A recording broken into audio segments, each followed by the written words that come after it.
IB1 History, what's up? This is Mr. Loria coming to you from Nova Scotia, Canada. I hope you're all well. All right, so what we're going to be doing is we're going to be looking at the rise of Hitler, okay? So this PowerPoint is entitled The Road to Dictatorship, Hitler's Rise, 1933 to 1934, all right? So we're going to run through this, and if you have any questions, then email me. All right, here we go. So, things to consider in this PowerPoint. So, what we're going to be looking at is the emergence of authoritarianism, right? And if you can look at the picture here, this is a screenshot of paper 2 prescribed content. You should be familiar with this because of your Mussolini essays, but this is now going to be applied to Hitler. So, we are going to be looking at the emergence as well as elements of his consolidation of power. So, these are two key points in the rise of authoritarianism for paper 2 content. So, the rise of Nazism in Hitler is 100% influenced by factors associated with the collapse of Weimar. You've all done your essays, you all did quite well on them. I think you understand what was happening. So, you are going to definitely recognize within this PowerPoint elements of economic factors, political weakness, the impact of Versailles and World War I, as well as the distinct social divisions, all of which were things that many of you touched on in your essays. Okay? So this PowerPoint's also going to provide insight into the quasi-legal methods used to obtain power, as well as the use of force in order to emerge, in order for him to rise to power. Then we are also going to be looking at in this PowerPoint later on is the beginning of his consolidation of power. So once he was in power, what did he do in order to actually bring the totality of Germany under his control? So essentially, this is paper 2 as well as paper 3 content. Now, I am going to warn you, there is some parts of this PowerPoint which are going to be repetitive because it does go back into Weimar. But here we go. So, growing support for Nazism. We're going to look at this in the first few years after the war. Now, if you remember from Weimar, there were sort of this series of left-wing uprisings with socialists and communists, and of course, if you can relate this directly to what happened with Mussolini, with the Biennio Rosso, it all is pretty similar, okay? However, we did see that in Weimar, there was a dominance of the traditional power bases of German society, all right? And these were conservative military industrialists, all right? And they did maintain most control, despite the fact that the SPD and the Socialist Party did gain the most seats in the Reichstag. But key elements, key institutions were still in the hands of those who had power before the war, all right? Obviously, the 1923 Ruhr crisis, as a result of a missed reparations payment, really did rise support for right-wing radicals and nationalists who hated Weimar. And so what we see in the first few years of the Weimar Republic is that there is growing support for Nazism, for right-wing radicalism, not necessarily Nazism specifically, but for right-wing nationalist fundamentalism. But at the same time, it still represents a relative minority in the overall, picture of German society, right? And again, if you look at page 46, table 2 of your Weimar book, it does show the electoral results. Now, the Nazis did make a jump in 1923-24 from 2% of the national vote to 7% of the national vote, and this was largely due to the raging hyperinflation that occurred as a result of overprinting money during the Ruhr crisis. But for the most part, during the 1920s, support for the Nazis was actually quite low. All right. Now, in and around that time, especially around the Ruhr crisis time in 1923, Hitler was attempting to establish himself as a leader, right? As somebody who could conceivably take the reins in Germany. The majority of the power base rested in Munich, in the southern part of the country. He had about 600 roughly troops, and in what's called now the Beer Hall Putsch, or the Munich Putsch, was an attempt by Hitler to seize local power in Munich. Hitler was arrested. He was tried in the courts. He was sentenced to 5 years in prison, but he actually only served 1 year in prison. And I think this is a really good and interesting link back to who held power. And so in the courts, and in particular the higher level courts in the country, they really did favor non-Weimar parties. They really weren't a fan of the Weimar Republic. So for Hitler to only get 5 years for essentially a treasonous act is ridiculously low. And for him to only serve 1 year is a real testament to the fact that traditional, conservative, right-wing powers still maintained a significant amount of control in the country. So why is the beer hall putsch important? Well, number one, nobody knew who Hitler was before the beer hall putsch, right? So this raised the profile of Hitler on a national scale because people were really interested in this, right? I mean, this made national news. This was broadcast on all the newspapers throughout the entire country. So people were following this story. And it essentially gave Hitler a platform to sort of express his views about the failure of the problems associated with Weimar, the November criminals, the stab in the back myth, all of those things, at a time when things were not really great in Germany and people were really listening. A short prison sentence, again, I've said this, already illustrates the sympathy for these like nationalist causes, these anti-Weimar causes. But most importantly, and I really want you to remember this, is that Hitler realizes that he is now not able to seize power through illegal methods. He tries an illegal method. He tries a revolution. Basically, it's a coup, right? That's essentially what he's trying, is a military takeover. It fails, distinctly fails. Like it wasn't even close to succeeding. And so he realizes that he's going to have to take power through legal methods, which means through the ballot box. And then, of course, in that year in prison, he, with some of his help, gets to write Mein Kampf, right? Which essentially outlines his grandiose, ludicrous plans for the rest of Europe, okay? So that's sort of what happens there. You might recognize this lad, Gustav Stresemann. So basically, after the Ruhr crisis, after the beer hall putsch, you have this gentleman who comes in. He is chancellor for a very short period of time. Then he becomes foreign minister. And basically, over a period of few years, begins to stabilize the German economy. He begins to increase better relations with the rest of the European powers. And he's really actually trying to sort of make Weimar work, right?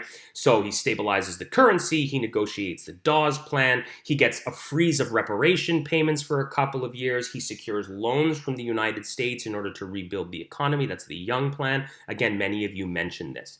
Internationally, he signs the Locarno treaties. He's allowed to join the League of Nations in 1926. I think some of you might have agreed with that, others may not.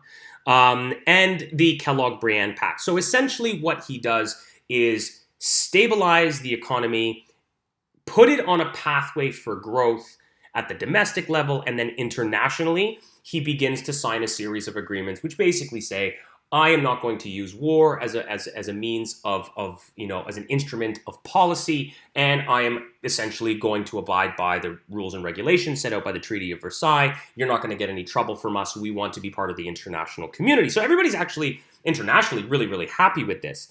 But at the same time, nationalist radical parties are really sort of upset by these agreements, again, because they still feel that Germany was really kind of screwed as a result of Versailles, right? However, your average German individual is relatively happy with what's going on, okay? Jobs are starting to come back. Money is starting to be invested into the economy. So from an everyday average person, middle class, working class, they're doing better than they were 5 years ago. They're probably doing better than they were 10 years ago. So things are actually looking up, which is why during this period, the number of the electoral results for the Nazis are actually pretty poor, running at about 2%, maybe 3% nationally. But then this happens, the Great Depression. So the Wall Street crash of October of 1929 absolutely devastates Weimar. And again, many of you absolutely mentioned this. I don't think I need to go into too much detail here. But basically, everything that Stresemann built, all of the investment is basically gone. All right. So the Americans recall all the loans, unemployment soars, industry shut down, jobless rates are incredible, agricultural and industrial production just absolutely hit the floor. And the situation is now ripe for the taking of an individual who actually had predicted it, right? And that's one of the things about Hitler, is that he did in fact predict this happening, right? And so the Great Depression is a critical moment in understanding A, the collapse of Weimar, and also a critical moment in the rise of Hitler. The two are actually really inextricably linked. So if you want to look at that idea of economic factors associated with the rise of authoritarianism, this is an excellent, excellent argument. Excellent evidence to use for both, well, for Hitler in particular, but then of course, you can apply the similar idea of economic arguments to the rise of Mussolini in the early 1920s, right? Remember Benio Rosso, all these problems sort of happening. So the Great Depression hits and Germany gets absolutely, they get effed, all right? So the March 1933 elections. So the 1930 elections, the Nazis go up to 18%. The 1933 elections, they jump to 44%, all right? Now, Hitler had really, really, really, really, really wanted a majority, right? He really wanted that 50%, right, to at least get legislation passed, but he doesn't get it. He gets 44%. But he does actually get a presidential decree from Hindenburg, which basically bans all other political parties from organizing, and all anti-Nazi newspapers are shut down, all right? So essentially, he gets these conditions which are exceptionally favorable for his elections in 1923. There is an increased period of violence against the against the socialists and the communists, right? So the SPD and the KPD, which was organized by Hermann Goering. Hermann Goering would eventually become the air marshal of the Luftwaffe during the war. Business leaders were actually, again, supporting of Hitler because he was not a communist. He was exceptionally anti-communist, right? And he needed business leaders in the same way that Mussolini did, right? The elite supported Mussolini. The industrialists, the capitalists, they supported Hitler. They didn't really care about his ethnic policies. They were really just concerned about him revitalizing the economy and not letting the socialists and the communists take over. But despite of all this, right? Despite the presidential decree of banning other political parties from organizing, Hitler does only get 44% of the votes. Now, it's a significant boost, right? And I think a lot of people were really happy, but Hitler wasn't. He really did need to get that majority, and he actually really did want the 66% majority, because then he could pass some sort of legislation which could destroy the Constitution, right? So what does he do? He pretty much uses some incredibly shrewd political maneuvering, persuasion, coercion, in order to get what's called the Enabling Act passed in March of 1933. So if you want to go back to this idea of the emergence of authoritarian states, you really can look at key elements of the entire syllabus are persuasion, coercion, use of legal methods, use of force. So all of those little, parts of paper 2 are kind of seen in here, right? Because he actually has to try to get 66% in order to get the Enabling Act passed, right? So, but in order to get 66%, he needs to get other parties to support him, right? So he gets 52 members of the DNVP, as well as the Center Party, to vote for him, because he makes promises that he's going to respect the Catholic Church, Christian principles, etc., etc. In addition, he also gets his thugs, the brown shirts, to kind of block SPD members from coming in and voting. He still uses the presidential decree to not allow them to organize, and an exceptional use of acute violence is put towards socialist and communist parliamentarians, so they don't even come and vote against the Enabling Act.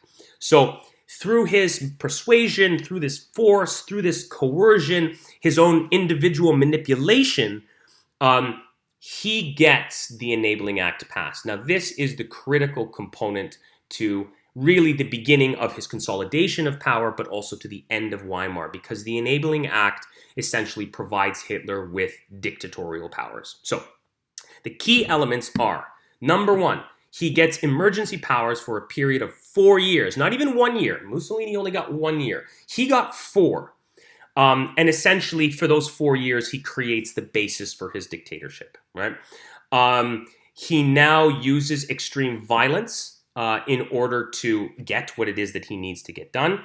And because this is a piece of legislation passed, all of these things are in fact legal, right? So again, part of the paper 2 syllabus is use of legal methods. Well, the Enabling Act is a legal method, right? I mean, how he got it is quasi-legal, right? Because, I mean, he does use elements of force, he does block SPD members, but the actual act itself is a legally binding document. So this really is an element of legal methods for the emergence and, again, the beginning of the consolidation of the Nazi state. Now, the actual law was called the Law to Remedy the Distress of the People and the Reich. And essentially, the biggest part of it is it allowed for the Nazis to pass laws without having to go through the Reichstag or the president. So essentially, he as a political party and he as an individual retained ultimate authority and were therefore able to bypass the legislative process, right? And any checks and balances, right? So most political systems are built on a series of checks and balances where no one institution or individual can really gain too much power. Well, the Enabling Act essentially legally gave him the ability to avoid all checks and balances, right? So it was an immensely important piece in his rise to power and then in his ability to consolidate power afterwards, okay? So what we're going to look at now is we are going to look at the consolidation of his power. And okay, so what does he do over the next year or so in order to become a single-party authoritarian dictatorship? So becoming a one-party totalitarian state. So what does he do? Number one, he centralizes power. Okay, so he basically ends all provincial governments, right? He creates essentially what's called a unitary state, where a government centered in Berlin makes all decisions and then filters those decisions to local governments, right? These local governments have no ability to actually implement their own laws or their own legislations, right? It's actually quite similar to what Mussolini did. But just not, Mussolini just wasn't able to go as far, right?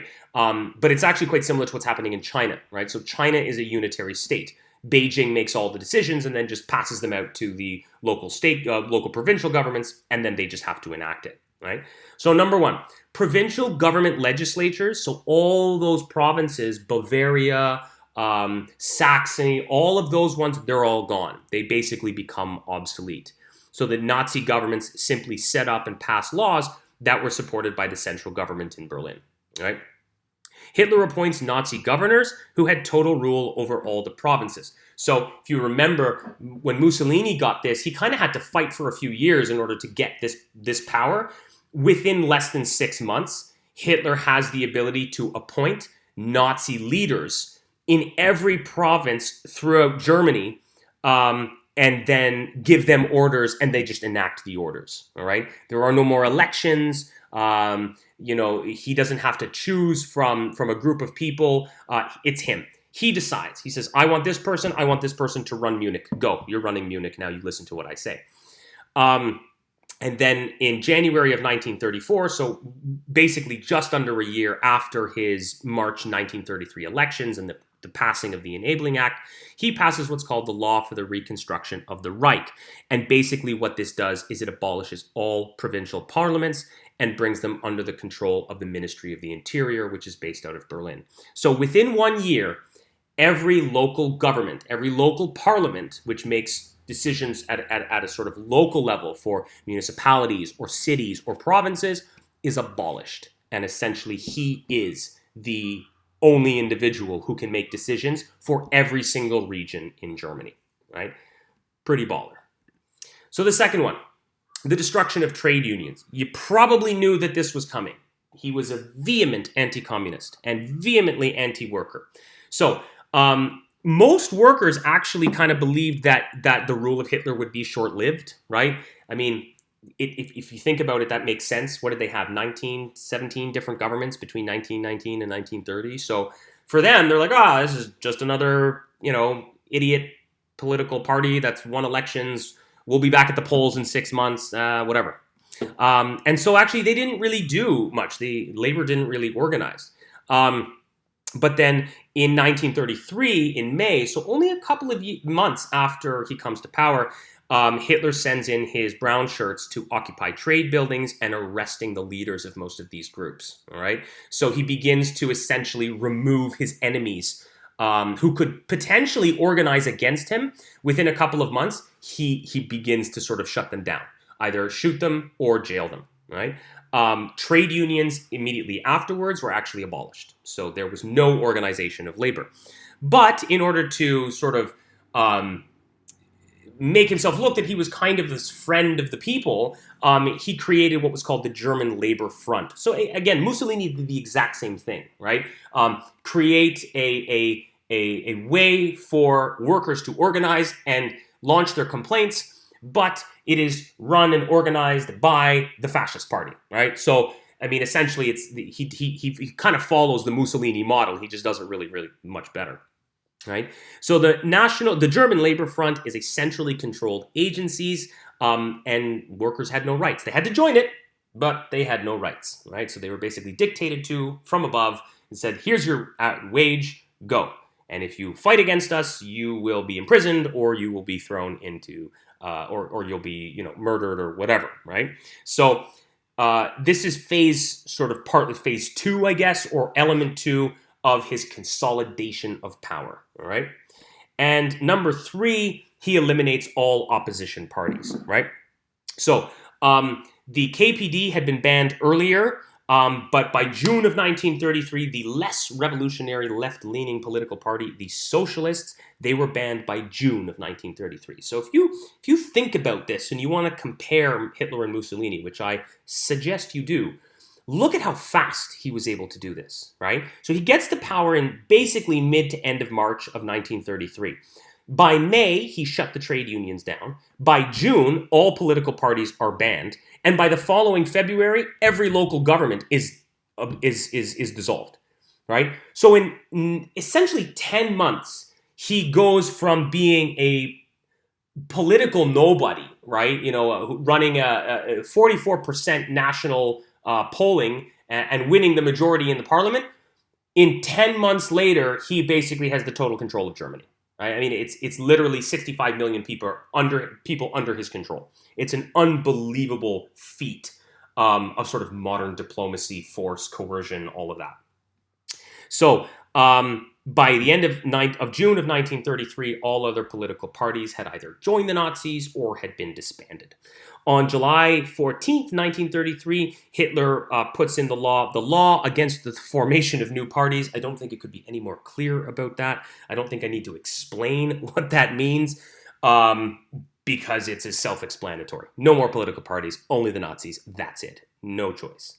So essentially, it takes Hitler 6 months, potentially 10 months, if you incorporate the dissolution of local governments, to creating a totalitarian state. It's an unbelievable feat.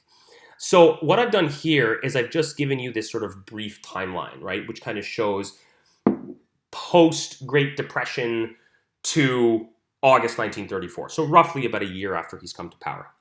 Right, so 1930, the Nazis get 18%. Summer of 32, they get 37%. February of 1933, there's the Reichstag fire. Now, the whole stink about the Reichstag fire was that the Nazis blamed it on the communists, right? And that's why the communists were banned as a political party, right? Which, of course, helped in getting him 44% of the votes in the March elections. But the whole problem was that there wasn't a shred of evidence that it was actually a communist. In fact, most historians generally agree that it was probably set by the Nazis, that they were the ones who actually set the fire. But, that's just the way history rolls sometimes. So he gets his 44% in March. Immediately afterwards, he gets the Enabling Act passed. Hitler has the ability to rule by decree. And then you have that period of time of those 3 major big steps in the consolidation of his power and the road towards totalitarianism, right? So the abolishment of state parliaments the abolishment of trade unions, and the elimination of all political parties. All right. And so by July of 1933, 4 months afterwards, Germany is a single party state, right? There are no other political organizations other than the Nazis. In 1934, so June to July of 1934, it's called the Night of the Long Knives. I'm going to go into that right after this. And basically Hitler, over a weekend, basically eliminates every potential enemy that could basically rise up against him, right? Army leaders that were not loyal were killed. Again, I'm going to go into this in more detail.